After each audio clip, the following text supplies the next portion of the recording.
And then a private plot. Can we bury in a private plot?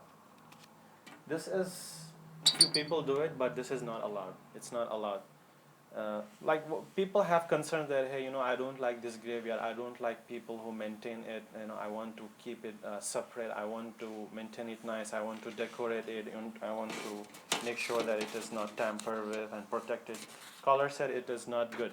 It is prohibited because obviously there are many problems with that. First of all, if a person goes to a graveyard, right, he does dua, and all the graves gets benefited because of that. So if you bury him in a separate place, who is going to visit them apart from the relatives? So all the benefits they're losing, and the people buried there are waiting. Somebody would come make dua, and it's going to be good for us. And also apart from that, usually it happens, we have seen, whenever you separate something, make something special, people start to give so much respect now and venerate it and sanctify it, and it slowly, years after years, shaitan comes in, and people start worshipping that day. It's not we know how often this has happened.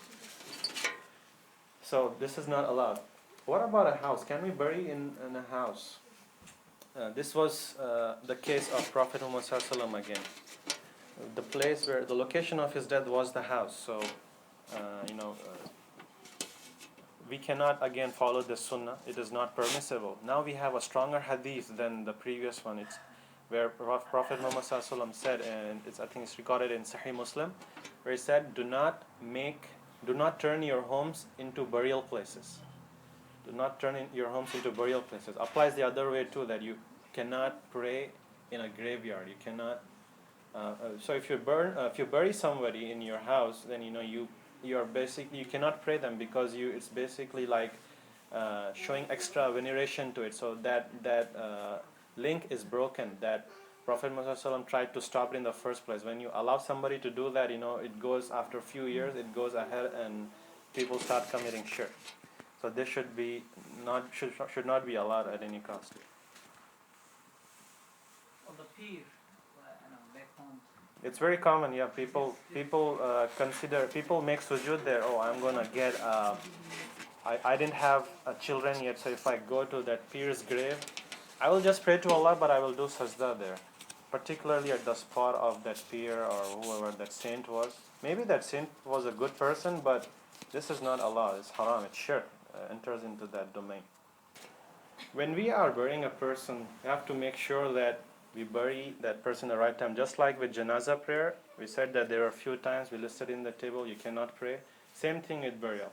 And but what's the best time to bury? For all these activities, the burial processes, everything has to be hurried up. You cannot delay.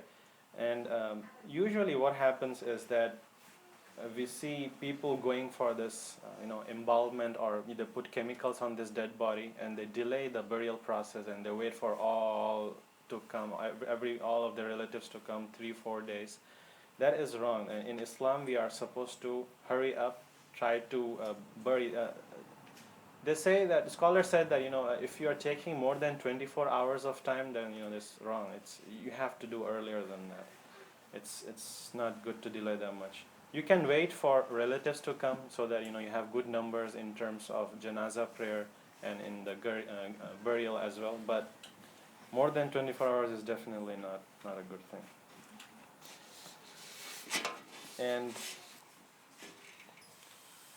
sometimes, especially in this country, actually, I think you have to take permission from the funeral homes, and the paperwork that is also involved. So you have to prepare ahead.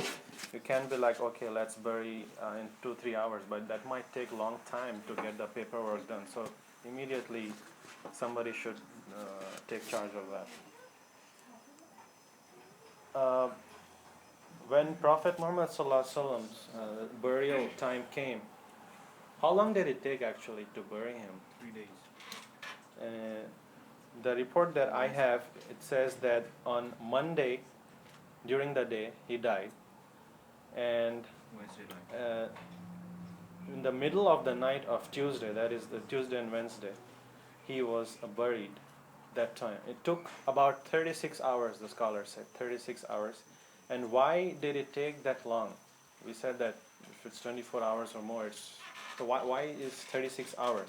So there are reasons that scholars gave is that during the time of Prophet Muhammad when he died, the Sahaba were first of all in a state of shock. They were like, what happened? They were so much attached to him emotionally, they can't take that news. And then when they were able to take that news, they had no idea what to do. This is a prophet. The washing and shrouding, should we apply the general rules, or they kept discussing among themselves, should we wash or not?